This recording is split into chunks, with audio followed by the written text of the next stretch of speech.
In today's lecture, we'll look at combinations and compositions of functions. The main idea here is that we're going to try to combine functions in the same way we combine numbers, and this will be by adding, subtracting, multiplying, and dividing. And we'll define a new term that we'll call a composition of a function, where the idea is that we're going to put functions inside of functions. And what we'll look at primarily are altered parent functions that we saw in 1.7. So let's start by looking at what we call combinations of functions. So let f and g be two functions with overlapping domains. Then for any x value in the domain of both functions, we can define new functions in the following way. We can define a new function that we'll call f plus g of x. And how we evaluate this new function is we evaluate f of x, we evaluate g of x, and then we add those two numbers together, and we'll have our new function's outputs. Similarly, we'll define the difference of two functions, which we call f minus g of x, where we take our f of x value, and we subtract our g of x value from that. And we'll do the same thing with product and quotient. F times g of x is f of x times g of x, and the quotient, f divided by g of x, is f of x divided by g of x. And here, we need to make sure that g of x is not equal to 0, because dividing by 0 is one of the worst things you can do in a math class. So let's see how these actually work by looking at an example where we combine our functions in the following way.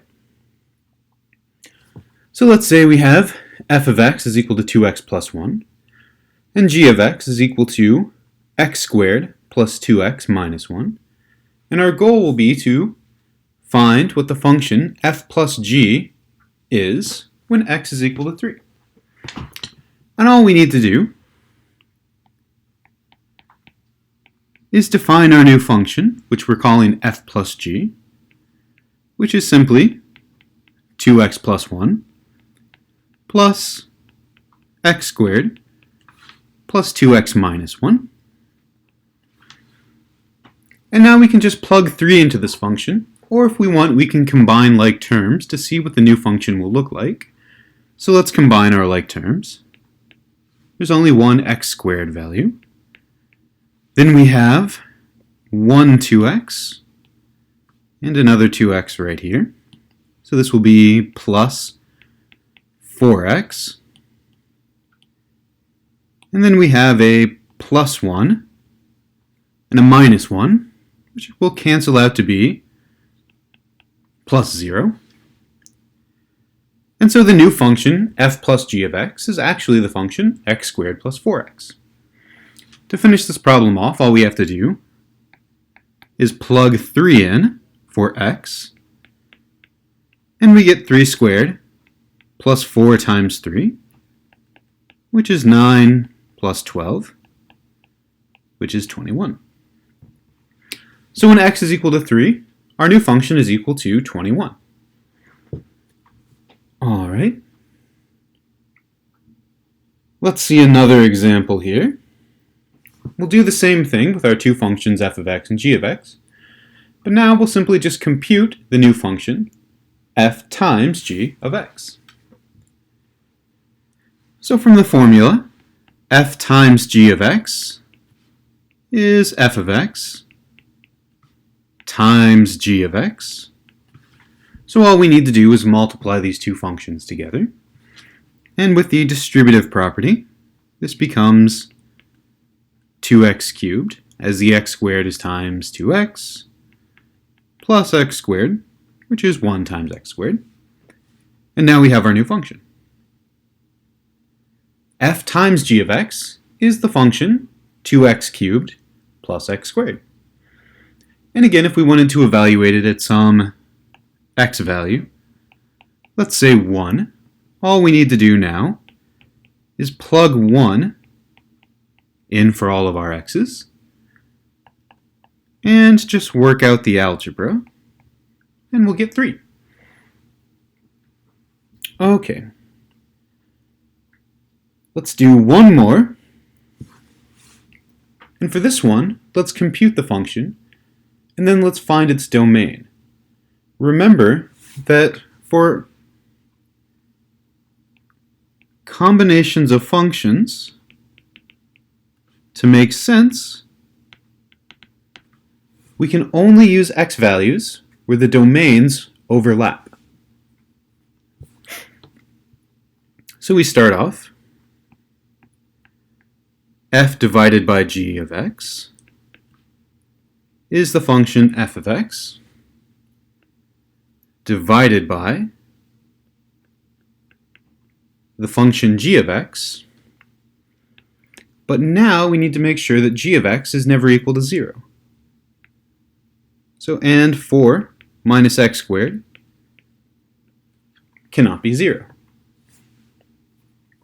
So we can find which x value this will occur at if we just simply find where g of x will equal 0.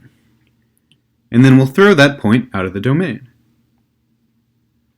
So when does 4 minus x squared equal 0?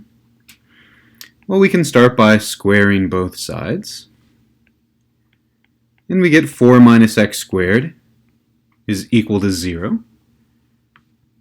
Add x squared to both sides. We get 4 is equal to x squared. Take the square root of both sides. And we get that our output is 0 when x is equal to plus or minus 2. So we can add this in here, or x is not equal to plus or minus 2, since these are the two values where the square root of 4 minus x squared is equal to 0. Now let's see what the domain of these two functions are. So f of x is easy. F of x is one of our parent functions, and we know that the domain of this is 0 to infinity, all non-negative numbers. How do we find the domain of g of x?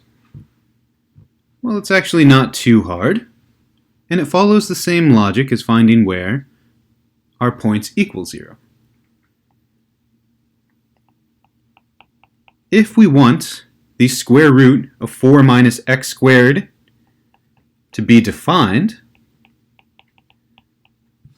then we need the inside, 4 minus x squared, to be greater than or equal to 0. If we plug in something that's less than 0, then we're in trouble. So by setting the inside to be greater than or equal to 0 and solving, then we can see right away what the domain of g of x should be. So this is 4 is greater than or equal to x squared. And again, we take the square root.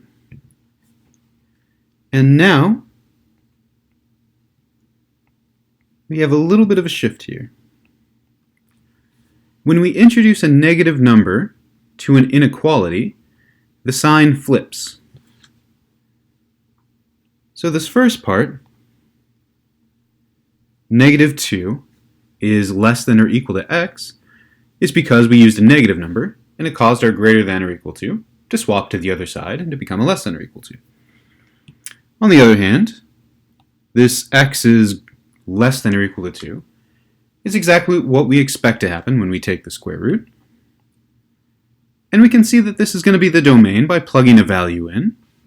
For example, if I plug negative 1 into 4 minus negative 1 squared, this is going to be 4 minus 1, since negative 1 squared is equal to 1, which is the square root of 3, which is okay. So now we have the domain of this function after all this work.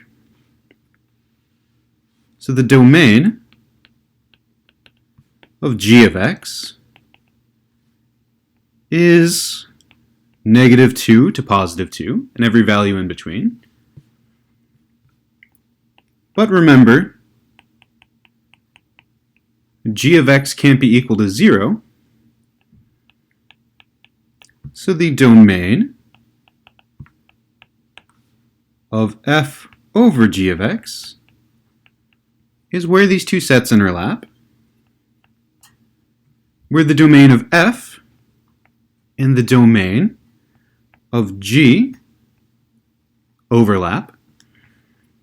And we can see that these two should overlap exactly when x is equal to 0 up to positive 2. These are the only values that both of our sets here have in common. So we pick up the 0, since that's sort of the larger end bound, and then we stop at the positive 2 because we can't exceed that on the other side. And this upside down symbol here is called an intersection, right here. And again, it's just meaning where do our two sets overlap, and then just pick out all the common points. Alright, so now that we've seen ways to combine functions, let's look at a new idea that we can do only with functions. And if you haven't guessed by now, this is called composition of functions. It's a new, unique way to combine functions. And the idea is that we take a function and we change it so that instead of having an x, we now have an entire function inside of our function. We say the composition of the function f with the function g is f of g of x. So this is read f of g of x. And what we're doing is we're taking the entire function g of x, and anytime we see an x value in the original function, we replace it with that entire function. So let's try computing it, and we'll compute f of g of x and g of f of x. So we need two functions, so f of x will be x squared, and g of x will be x plus 3. And let's start by computing f of g of x. And this is a large open circle, not a times. And when you see that open circle, think of it as a mouth that eats the second function. So when we evaluate this, the first thing we should ask is, what actually is g of x, and how can I plug it into my equation? Well, we're given g of x is equal to x plus 3, so this is actually f evaluated at x plus 3. And we know how to handle these simple cases. Anytime we see an x, now instead we write x plus 3. And so f of g of x is, parentheses, x plus 3, close parentheses, squared, or the parent function, x squared, shifted 3 to the left. Now let's do g of f of x and see how it's different. Remember our big dot is sort of a mouth. Let's try another f there.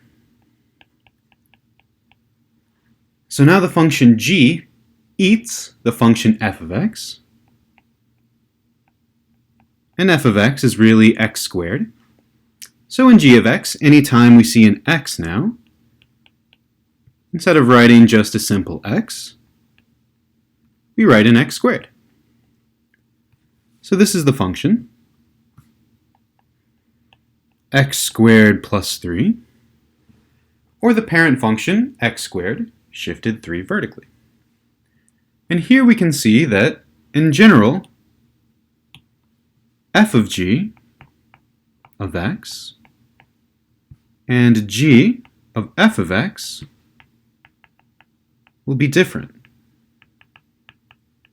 The order matters when we look at the composition of functions.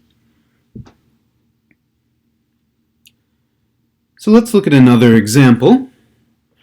And again, we'll try to find the domain of f of g of x. And we see it has the same domain as the idea of our combinations, and we need to find where the two overlap. And we'll look very much in detail at where these functions overlap and what this intersection really means. Alright. right. So, for our example, let's look at f of x is equal to x squared minus 9. G of x is equal to the square root of 9 minus x squared. And we'll find the domain of f of g of x. So why don't we start and let's find the domain of each function individually. So the domain of f of x is equal to x squared minus 9. Well, what x values can we plug in here? And the answer is pretty much anything, since we're not taking a square root or we're not dividing by anything. So the domain is negative infinity to positive infinity. On the other hand, the domain of g of x, which is the square root of 9 minus x squared, is more complicated. The square root of 9 minus x squared has the same problem as our previous example with our division, or our quotient function. And what we're really asking is, when is 9 minus x squared greater than or equal to 0? Whenever you see a square root function, always take the inside and find where it's greater than or equal to 0. And we'll have the same sort of set emerging. This is actually 9 is less than or equal to x squared. And then when we take the square roots, our negative value, negative 3, flips to be less than or equal to. And our positive value 3 stays on the same side. So this is negative 3 is less than or equal to x, which is less than or equal to 3. And we can write this as negative 3 to 3. And since we're not dividing, we can add these endpoints in, so we use brackets on both sides. Now, let's see where these two overlap. On top, here's our number line, negative infinity to infinity. And then in red, we'll put in the domain of g of x, which is negative 3 to 3. And the points where they overlap are the points that are in both red and blue, which in this case is actually negative 3 to 3. Since our first domain is negative infinity to infinity, it's not very limited. In general, if we're trying to find the intersection, what we can do is we can look at the smallest numbers here in green, and we can pick the largest one to be the start of our intersection. So the largest one is negative 3. And then on the other side, at the end of these intervals, we pick the smallest one, because that's where we stop first. So in orange, we pick the smallest one, which in this case is 3. And this will always tell us what the intersection of two sets should be. So why don't we do one more example of an intersection here. We'll do it down in the corner. Let's find the intersection of negative 2 to 10 intersected with negative 7 to 5. Well, if we follow our formula, first we look at these end numbers. Negative 2 is larger than negative 7. So that's the end of our intersection. And then we look at the end two numbers here. We pick the smallest one. 5 is smaller than 10. So we pick 5. And our intersection is negative 2 to 5. And if we looked at these on a number line, here we have negative 2, here we have 10, and then how about in sort of this yellow color? Here we have negative 7, here we have 5. Well, the only points were in both sets is what we're highlighting in yellow here. And again, that's the larger of the two beginning points and the smaller of the two endpoints. So now we know what the domain of our function f of g of x should be. So all we need to do now is calculate what f of g of x is, and then we'll use that as our domain. So we'll do that in this blue box here. Okay.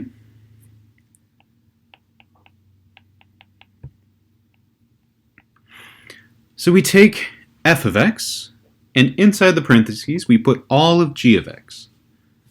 So this is f evaluated at 9 minus x squared.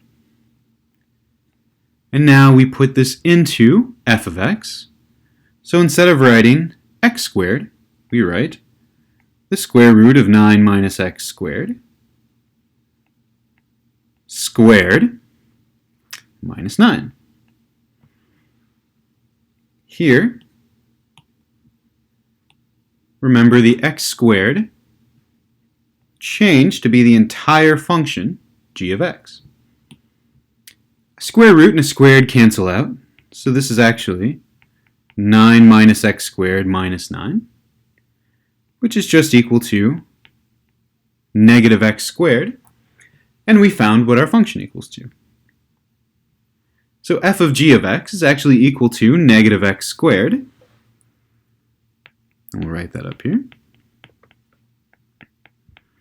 But because the domain has to be the overlap of both the sets here, the domain of this function is actually very, very small.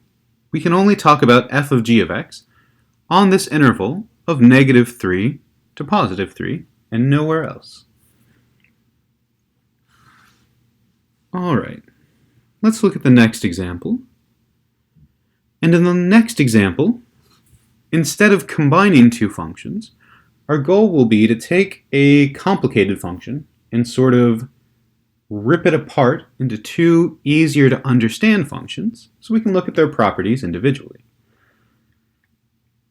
So our goal is to find two functions, f of x and g of x, such that when we combine them with our composite function, we get back to this original 1 divided by x minus 2 squared.